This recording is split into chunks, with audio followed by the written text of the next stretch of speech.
नमस्कार दोस्तों, स्वागत है आपके अपने YouTube चैनल GTT EDU पर। तो आज हम फिर से आपके लिए नेक्स्ट क्लास है वो लेके आए हैं, तो आप जल्दी से जल्दी क्लास के अंदर जुड़ जाएं और चैनल को अगर सब्सक्राइब नहीं किया तो चैनल को सब्सक्राइब जरूर करें, बेल आइकन को दबाएं ताकि आगे आने वाला वीडियो है वो आप तक पहुंच सके। हम बात कर रहे थे वायुमंडल का संगठन और संरचना। ठीक है, किसकी बात कर रहे थे? वायुमंडल का संगठन व संरचना।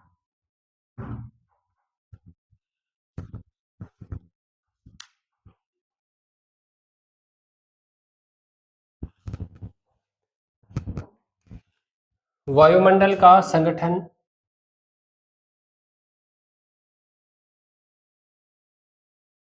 व संरचना, ये पढ़ रहे थे हम वायुमंडल के बारे में कि वायुमंडल का संगठन व संरचना वो किस प्रकार की है। इसके बारे में हमने 2-3 क्लासों के अंदर चर्चा है वो कर ली थी। तो आप ये क्लास को ज़्यादा से ज़्यादा शेयर करें, चैनल को अगर सब्सक्राइब नहीं किया तो सब्सक्राइब करें, बेल आइकन को दबाएं ताकि आगे आने वाला वीडियो है वो आप तक पहुँच सके। हम बात करेंगे सेमेस्टर की। अगर हम बात करें तो सेकंड सेमेस्टर का सिलेबस है वो हम यहाँ पर कर रहे हैं। उसके अंदर हम बात करेंगे तो फिजिकल ज्योग्राफी सेकंड। ठीक है, फिजिकल ज्योग्राफी सेकंड का सिलेबस मैं यहाँ पर आपको करवा रहा हूँ। और उसके बाद में अगर हम बात करेंगे तो प्रैक्टिकल एक एग्ज़ाम है वो डिग्री कॉलेज के समाप्त हो चुके हैं और 4 ईयर के बीए बीएड 4 ईयर है। बीए बीएड के प्रैक्टिकल एग्ज़ाम हैं वो अभी होने वाले हैं कुछ ही दिनों के अंदर, तो आप तैयार रहें। ठीक है, अब देखो वायुमंडल का संगठन व संरचना के बारे में हमने कल जो लास्ट क्लास थी उसके अंदर हमने बात किया कि क्षोभ मंडल क्या है, समताप मंडल क्या है। उसके बाद में हम बात करेंगे आयन मंडल की, मध्य मंडल की बात करेंगे। उसके बाद में आयन मंडल की बात करेंगे। उसके बाद में सूर्य तप तथा तापमान की बातें करेंगे। तो जैसे कि मैंने समताप मंडल के बारे में आपको बताया था कि समताप मंडल के अंदर किसी भी प्रकार की जो मौसमी घटनाएं हैं वो नहीं घटती हैं, जैसे कि बिजली का चमकना है, कड़कना है, ठीक है, वर्षा का होना है। इसके बाद चक्रवात का आना है, आंधियों का आना है, भूकंप का आना, ये किसी भी प्रकार की जो मौसमी गतिविधियां हैं, जो घटनाएं हैं, वो वहां पर नहीं घटती हैं। और चाणक्य अगर हम बात करेंगे तो वायुयान को उड़ाने के लिए जो पायलट है वो क्या करता है, समताप मंडल के अंदर उड़ाना क्या करेगा, उसको पसंद करेगा। ठीक है, तो आज हम बात करेंगे करेंगे मध्य मंडल। ठीक है, मतलब बीच का जो भाग है इसकी बात करेंगे। तो इस मंडल की ऊंचाई के बारे में बता रखा है कि इसकी ऊंचाई है वो 50 से लेकर 80 किलोमीटर। 50 से लेकर 80 किलोमीटर तक जब हम जाएंगे तो हम स्टार्ट करेंगे धरातलीय भाग से। धरातलीय भाग 0 किलोमीटर, इसके बाद 0 किलोमीटर से लेकर 18 किलोमीटर, 18 किलोमीटर के बाद में 50 किलोमीटर से लेकर 80 किलोमीटर तक क्या है, मध्य मंडल। ठीक है, अब आगे बात करते हैं कि इसमें तापमान में अचानक गिरावट आ जाती है। देखो, मध्य मंडल के अंदर अगर हम जाएंगे तो वहां पर तापमान अगर आपको देखने को मिलेगा तो तापमान के अंदर आपको महसूस होगा कि अचानक क्या आ गई है, इसके अंदर गिरावट आ गई। क्योंकि हम जैसे जैसे ऊपर की तरफ बढ़ते जाएंगे वैसे वैसे तापमान के अंदर क्या होती जाएगी, गिरावट होती जाएगी।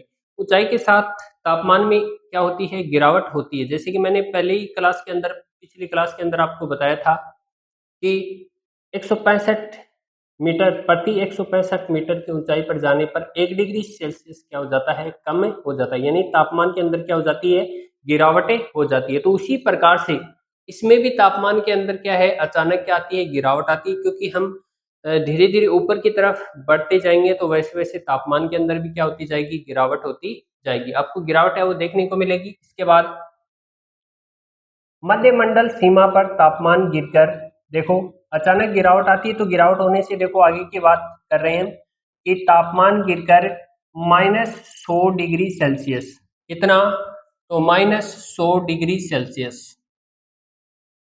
जैसा कि सर्दियों के अंदर जब तापमान होता है तो आपको पता है कि तापमान जब -डिग्री में चला जाता है, 0 से -डिग्री के अंदर जब जाता है तो आपको पता है कि बर्फ जमना क्या हो जाती है, प्रारंभ हो जाती है।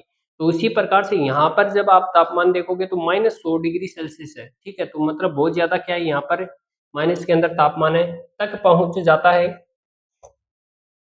जो वायुमंडल का न्यूनतम तापमान है, अगर वायुमंडल का सबसे ज्यादा न्यूनतम तापमान देखा जाएगा तो मध्यम मंडल, इसमें अचानक तापमान गिरकर अचानक क्या आती है, तापमान के अंदर गिरावट आती है और तापमान के अंदर ये जो तापमान है वो कहाँ तक पहुंच जाता है, तो -100 डिग्री सेल्सियस तक क्या है, ये तापमान है, ये पहुंच जाता है।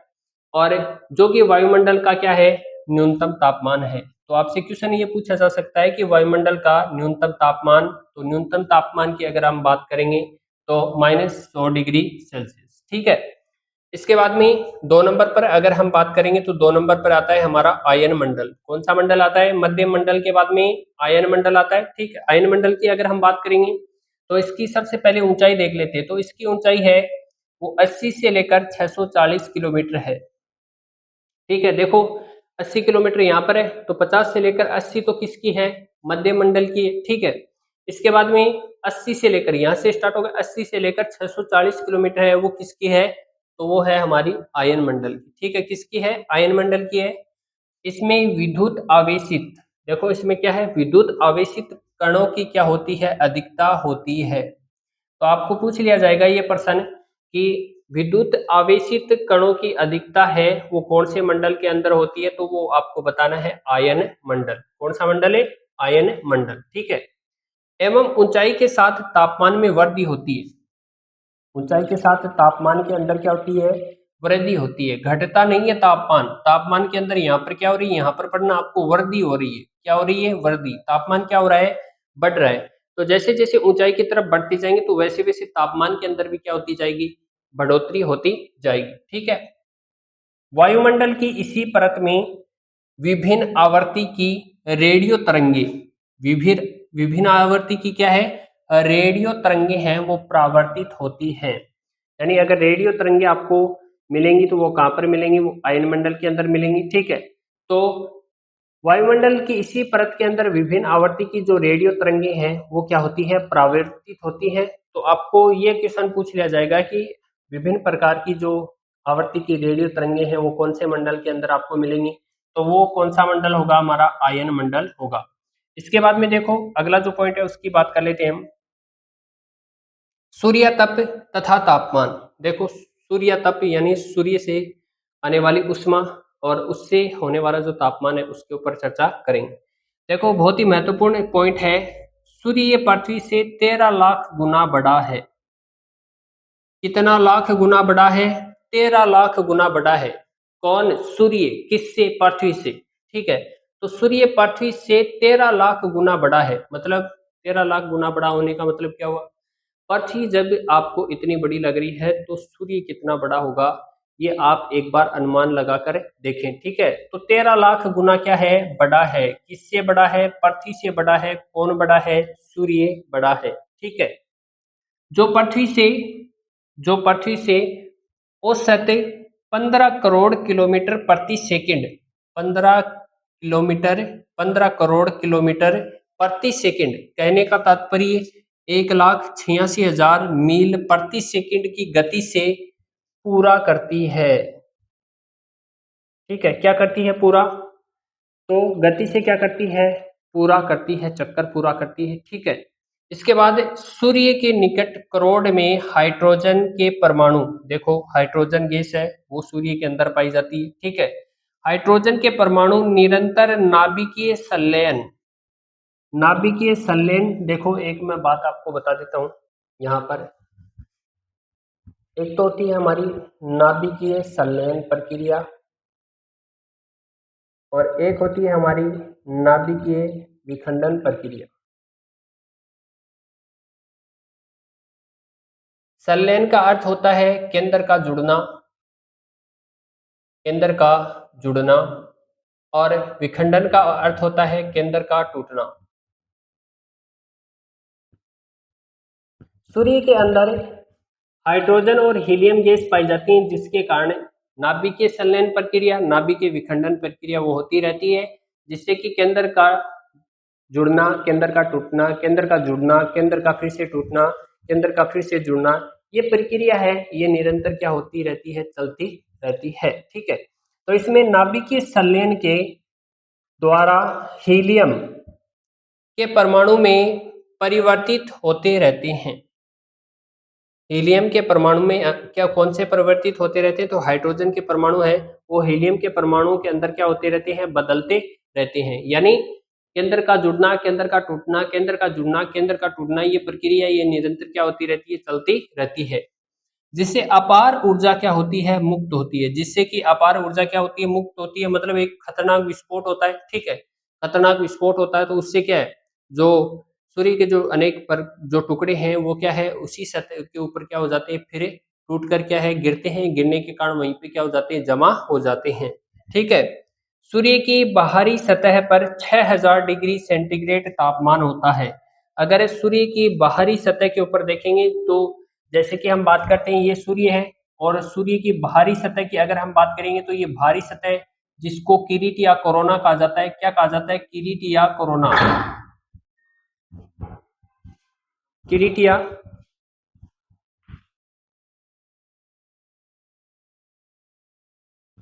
तो सूर्य की बाहरी सतह पर अगर हम बात करेंगे तो 6000 डिग्री सेंटीग्रेड क्या होता है? तापमान होता है। सूर्य लगातार क्या है? लगातार अंतरिक्ष में अपनी ऊष्मा का विकिरण करता रहता है, यानी ऊष्मा को छोड़ता रहता है अंतरिक्ष के अंदर, ठीक है?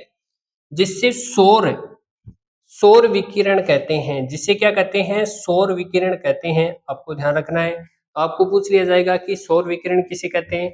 तो सौर विकिरण किसे कहते हैं? कि सूर्य है वो अपनी क्या है, ऊष्मा को लगातार क्या है, किसमें, अंतरिक्ष में छोड़ता रहता है, उसे क्या है, सौर विकिरण कहते हैं। तो एक बार आप इसका स्क्रीनशॉट ले लें, इसके बाद हम आगे बातें करते हैं। जैसा कि मैं आपको बता रहा था यहाँ पर किरीट या कोरोना की अगर मैं बात कर रहा था यहाँ पर, तो यहाँ ये जो भाग है यहाँ पर इसकी जो बाहरी सतह है इसके ऊपर कितना, तो 6000 डिग्री सेंटीग्रेड क्या होता है यहाँ पर तापमान होता है। इस बात का आपको क्या है, ध्यान रखना है, ठीक है? इसके बाद हम चर्चा करते हैं आगे। एक बार स्क्रीनशॉट ले लें आप इसका।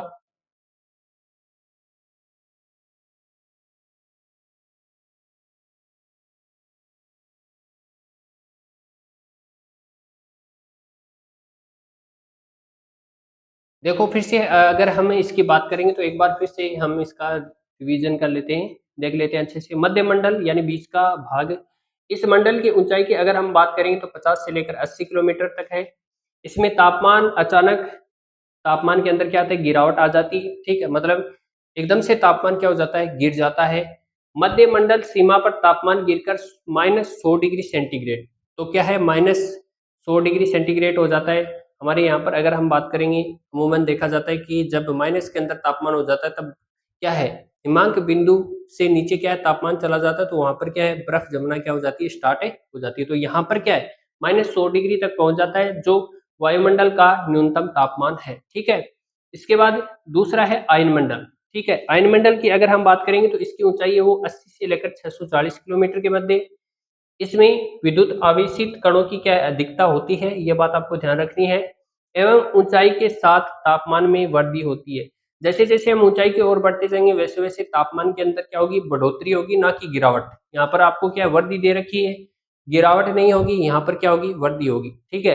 अमूमन हमने क्या पढ़ा है कि जैसे जैसे हम ऊपर की तरफ जाते हैं, मतलब ऊंचाई की तरफ जाते हैं, तब क्या होता है, तापमान के अंदर क्या होती है, गिरावट होती है। जैसे कि पिछली क्लास के अंदर मैंने आपको बताया था कि 165 मीटर की ऊंचाई के ऊपर जाने पर 1 डिग्री सेंटीग्रेड क्या होता है, तापमान कम होता है। तो यहाँ पर देखो तापमान कम नहीं हो रहा है, यहाँ पर तापमान के अंदर क्या हो रही है, वृद्धि हो रही है। ये बात आपको ध्यान रखनी है।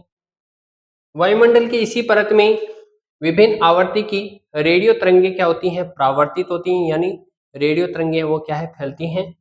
इसके बाद में अगला जो पॉइंट है उसकी अगर हम बात करेंगे तो वो है सूर्य तप, सूर्य ताप या सूर्य तप तथा तापमान, सूर्य से निकलने वाली उष्मा से बढ़ने वाला तापमान। तो सूर्य की पृथ्वी से 13 लाख गुना बड़ा है। तो आप देखेंगे कि पृथ्वी का जो आकार है वो कितना बड़ा है, तो उससे 13 लाख गुना बड़ा क्या है, सूर्य है, ठीक है? किससे बड़ा है, पृथ्वी से बड़ा है। कितना लाख गुना, तो 13 लाख गुना। जो पृथ्वी से औसत 15 करोड़ किलोमीटर प्रति सेकंड, 1,86,000 मील प्रति सेकंड की गति से पूरा करती है। सूर्य के करोड़ में, सूर्य का जो बाहर का करोड़ है उसकी अगर हम बात करेंगे तो हाइड्रोजन के परमाणु निरंतर नाभिकीय संलयन, नाभिकीय संलयन का मतलब के अंदर का जुड़ना, और नाभिक के विखंडन का मतलब केंद्र का टूटना। तो ये प्रक्रिया केंद्र का जुड़ना, केंद्र का टूटना, केंद्र का जुड़ना, केंद्र का टूटना, ये प्रक्रिया क्या है, लगातार चलती रहती है। तो हाइड्रोजन के परमाणु निरंतर नाभिक के संलयन के द्वारा हीलियम के परमाणु में परिवर्तित हो जाते हैं, यानी बदल जाते हैं। ठीक है, किसमें, तो हाइड्रोजन के परमाणु किसमें बदलेंगे, हीलियम के परमाणु के अंदर क्या हो जाएंगे, बदल जाएंगे। ये बात आपको ध्यान रखनी है। ठीक है, जिससे अपार ऊर्जा क्या होती है, मुक्त होती है, जिससे कि क्या है, यानी हाइड्रोजन के परमाणु हीलियम के परमाणु के अंदर बदलेंगे, तो जिससे क्या होगा, जिससे क्या है, अपार ऊर्जा क्या होगी, मुक्त होगी। ठीक है, अब उसके बाद में अगर हम देखेंगे सूर्य की बाहरी सतह पर कितना, तो 6000 डिग्री सेंटीग्रेड क्या होता है, तापमान होता है। सूर्य लगातार अंतरिक्ष में अपनी उष्मा का विकिरण करता है, यानी छोड़ता है उष्मा को, जिसे क्या कहते हैं, सौर विकिरण कहते हैं। तो आपको पूछ लिया जाए सौर विकिरण किसे कहते हैं, तो आपको क्या बताना है कि सूर्य है वो लगातार अंतरिक्ष में अपनी उष्मा का क्या है, विकिरण करता है, यानी छोड़ता है, उसी क्या कहा जाता है, सौर विकिरण कहा जाता है। तो इसके बाद में हम आगे वाली नेक्स्ट क्लास के अंदर आगे चर्चा करेंगे, वायुमंडल का संगठन एवं संरचना के ऊपर आगे चर्चा करेंगे। टॉपिक थोड़ा सा बड़ा है। ठीक है, तो थोड़ा थोड़ा करके हम क्या है, इसे समझते चलेंगे और आगे की नेक्स्ट क्लास के अंदर आपको क्या है, इसी टॉपिक के ऊपर हम विस्तार पूर्वक जो महत्वपूर्ण तथ्य हैं उनके ऊपर चर्चा करेंगे। तो आपको क्लास कैसी लगी ये जरूर बताना, और चैनल को सब्सक्राइब नहीं किया तो चैनल को सब्सक्राइब जरूर करें, बेल आइकन को दबाएं ताकि आगे आने वाला वीडियो आप तक पहुंच सके। धन्यवाद।